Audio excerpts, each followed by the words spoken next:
You know, there's no easy road to wisdom. Pain is the tuition that life, or God, depending on what you believe, charges for understanding. I used to think that if I could somehow avoid suffering, everything would be fine. But time taught me that every scar on the soul is a certificate, proof of growth and transformation. I want you to imagine this.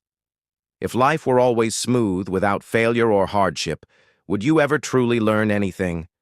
You wouldn't know what courage means, what patience feels like, or how to stand up when everything falls apart. A friend once told me, if life were always easy, you'd never know how strong you really are. And that's the truth. I've worked with many people. In their 30s, 40s, even 60s, they all share one thing in common. They've faced moments that almost broke them. But those very moments taught them what no school could: humility, gratitude, and endurance. Science even confirms this. When humans face adversity, the brain strengthens the regions related to adaptability and creativity. In other words, pain makes you smarter, if you learn to see it the right way. So if you're walking through a hard time right now, don't just ask, "Why me?" Instead, try asking, "What is this teaching me?" Because maybe, just maybe, this is the moment when God is shaping you into someone strong enough to hold what you've been praying for. You see, we humans are obsessed with the finish line. We want success fast, results right now. And in that race, we often forget that the journey itself is the most valuable part. I remember talking to a man in his 50s who had run a small business for over 20 years.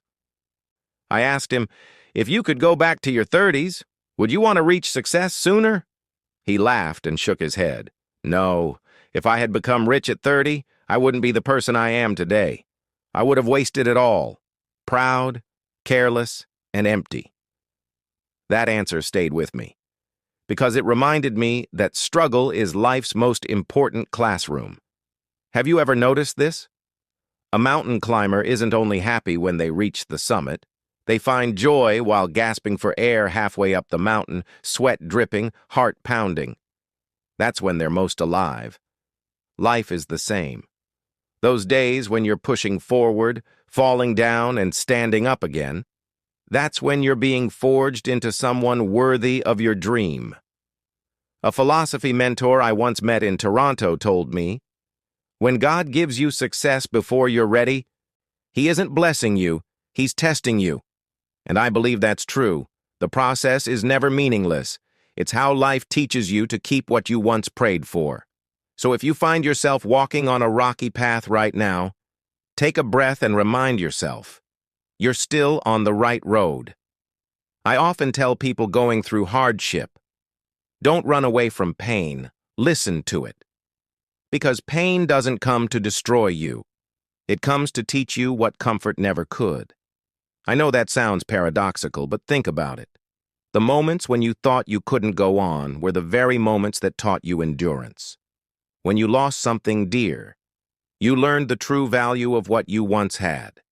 One of my students once lost his job after 10 years with the same company. He told me, I feel like a failure, like life has turned its back on me. But 6 months later, he started a small business doing something he'd always loved but never dared to try. He said, if I hadn't been fired, I would have stayed trapped in my comfort zone forever. You see, sometimes the worst thing that happens to us is really a gift wrapped in rough paper. And I want you to remember this. Pain is not punishment. It's preparation. Every challenge is shaping you into the kind of person who can handle what you've asked for. You might not understand it now, but someday, when you look back, you'll smile and say, ah, it had to happen that way. So if you're hurting today, don't pray for the pain to disappear. Pray for the strength to understand its purpose, because sometimes it's through pain that we finally discover who we really are. There's one thing I've realized after years of working with hundreds of people, from successful entrepreneurs to those standing at life's crossroads. Every form of growth begins the moment you take full responsibility for yourself. When you stop blaming your circumstances, other people, or fate, you start reclaiming the power to shape your own life. And that is the first step toward true freedom. A man once told me, The day I stopped blaming my parents, my boss, and the government was the day I finally felt strong. And honestly, that's one of the most profound things I've ever heard. You see, in modern society, we're trained to look outward for reasons, but rarely taught to look inward for answers. Yet that's where all the truth lives. When you have the courage to face yourself, to admit your mistakes, fears, and weaknesses, that's when you gain the power to rewrite your story. As a philosopher, I often tell my students, responsibility is the highest form of self-love. Because when you take responsibility, you're saying, I believe I'm capable of changing my life. Not everyone is ready for that weight, but only when you accept it do you truly grow. So ask yourself this. If everything good in your life is your doing, and everything bad is too, where does that leave you? The answer is simple. It leaves you in full control of your future. There are moments in life when you feel like you're walking alone on a long, cold road. No one seems to understand you. No one walks beside you, and everything feels painfully silent. But you know what? It's in that silence that real growth happens. I remember my early days studying philosophy in Canada. No family, no friends, just long nights in a small apartment filled with the smell of old books and the weight of solitude. Back then, I used to ask myself, am I lost? But somewhere in that stillness, I began to hear a voice. Not the noise of the world, but something deeper. My own inner voice whispering, keep going. This is where you're being forged. Solitude isn't punishment. It's the laboratory of greatness. It's where you learn to have honest conversations with yourself, to face your fears, your desires, and your truth. Many people are terrified of being alone, so they drown the silence in distractions, social media, endless work, fleeting relationships. But those who truly grow are the ones who learn to sit quietly with themselves. A philosopher once said, "The oak tree doesn't grow during the storm. It grows in silence." And that's true. We too only become grounded and strong when we dare to be alone long enough to listen, reflect, and rebuild. So if you're in a season of solitude right now, don't be afraid. Perhaps God is planting you in the dark so that one day you'll bloom in the light. I want you to remember this. Everything meaningful takes time to grow. We live in an age where everything moves fast. Instant messages, 10-minute deliveries, overnight success stories. But human growth doesn't work that way. Just like an acorn cannot become an oak tree overnight, we too need rain, sunlight, and sometimes storms to grow deeper roots. I once met a woman in Vancouver who had failed 3 times trying to start her own business. But instead of giving up, she told me, each failure taught me something I didn't know before. Today, her company is thriving, not because she found a shortcut, but because she built it on lessons, not luck. And when I heard her say that, I realized, sometimes slowness itself is a blessing. Have you ever felt frustrated because results haven't shown up yet? I know that feeling well. But remember, just because you don't see progress doesn't mean nothing is happening. Life might be helping you build a stronger foundation before placing your dream on top of it. So instead of asking, when will this end? Try saying, every step I take, even slowly, is making me stronger. Because sometimes, moving slowly is the only way not to break halfway. I know there are moments when you feel like you've done everything right. You've worked hard, sacrificed, and given your best, yet the success you've been waiting for still hasn't arrived. In those moments, it's easy to think life is unfair, or that maybe God has forgotten you. But what if He's not saying no, but rather, not yet? I once worked with a man named Mark from Montreal. He spent 3 years building a startup, and just when things seemed ready to take off, his main investor pulled out. He was devastated. He told me it felt like the end. But 2 years later, Mark came back. Same idea, new team, better strategy, and above all, a stronger mindset. He said to me, if they had invested back then, I would have ruined it all. I wasn't ready to handle success. Success doesn't disappear. It just waits until you're capable of holding it. Think of it like teaching a child to ride a bike. You can't just let them go on the first try. They have to fall, scrape their knees, and learn balance before they can truly ride on their own. Life works the same way. Every fall is just a test of your stability and readiness. So if you're in a season of waiting right now, don't see it as a delay. See it as training. Because when you're truly ready, you'll understand. God was never late. He was making sure you were strong enough to receive what's yours. Patience. It sounds gentle, but it's one of the hardest lessons in life. In this fast-paced world, we've forgotten the art of waiting with faith. I remember teaching a philosophy workshop in Toronto. One young student said to me, "I've been trying for 6 months, but nothing's working. Maybe this path isn't for me." I looked at him and asked, "How long did it take you to learn how to walk?" He blinked. "I don't remember. Maybe a couple of years." I smiled. "Then why give up after 6 months?" He laughed, but went quiet after that, and I knew he understood. Patience isn't about sitting still doing nothing.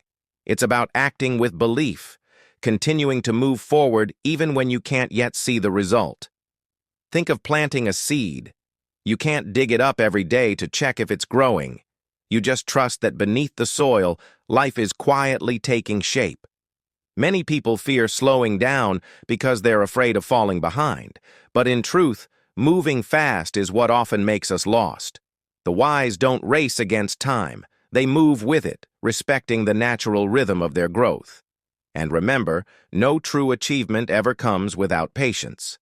Like fine wine, character takes time to mature. So if you're still in the middle of your process, don't worry.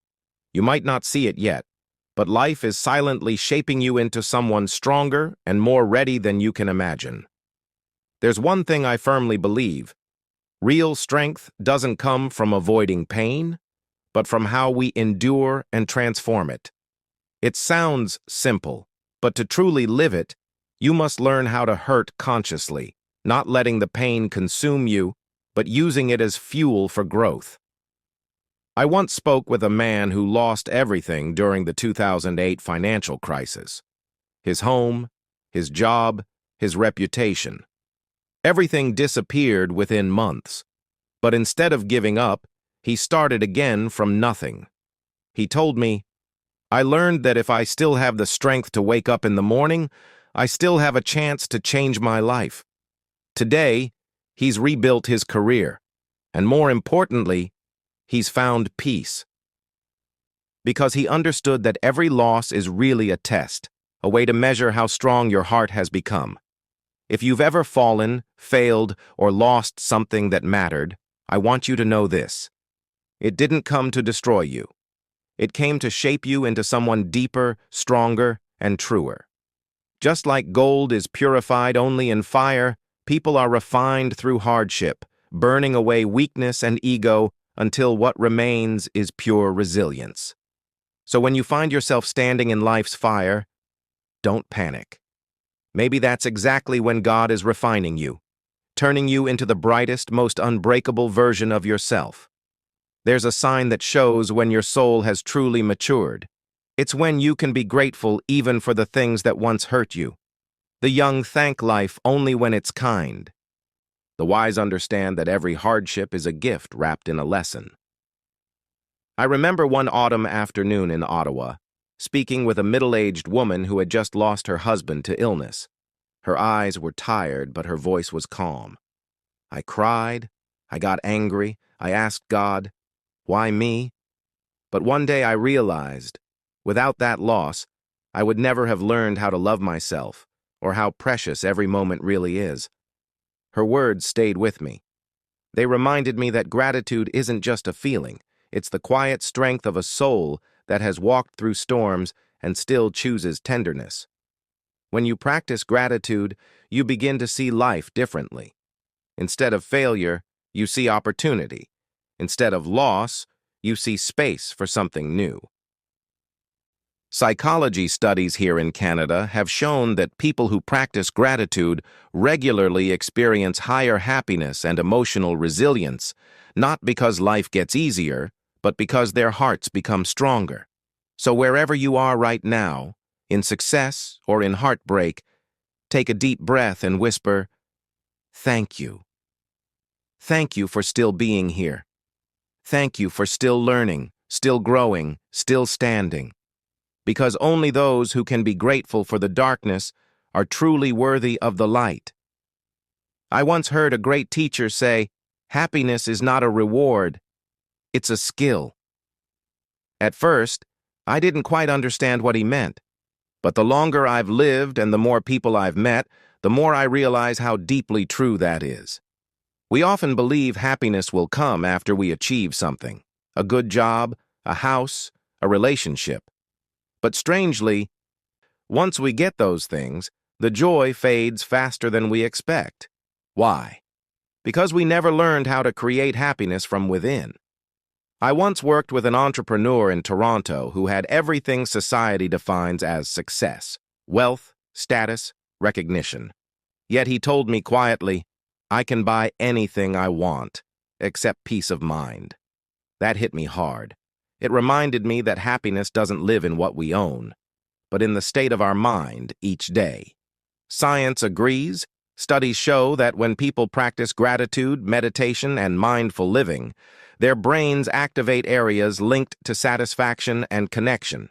In other words, happiness is like a muscle. The more you train it, the stronger it grows. So don't wait for life to be perfect before you allow yourself to feel happy. Learn to find joy in the journey, not just the destination.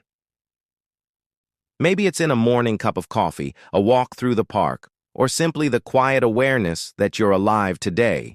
Because sometimes, the secret to happiness isn't about having more, it's about needing less. Freedom. It sounds like such a grand idea, but in truth it begins with something very small. Not political freedom, not financial freedom, but inner freedom. The ability to control your own thoughts, emotions, and reactions. I once met a man in Quebec who had battled alcoholism for nearly 10 years. He told me, "I used to think I drank because I wanted to, until I realized I drank because I had lost control of myself." When he decided to quit, he didn't just give up alcohol. He started learning how to live again. He learned to stay silent instead of exploding, to breathe instead of running away, to accept instead of resisting. And then he said something I'll never forget. "For the first time in my life, I feel free." True freedom isn't about doing whatever you want. It's about to do. It's when fear, desire, or anger no longer rule over you. When someone insults you and you don't respond with rage, but with calm. When you lose something and don't collapse because you understand, if it left, it was never truly yours. As a philosopher, I often tell my students, strength isn't about never getting hurt, it's about not letting pain control you. You can't control the wind, but you can learn to steer your sail. And that's what freedom truly is. So if you're searching for real freedom, don't start with the world outside. Start with the world within you. Because once you master yourself, no one and nothing can ever cage you again.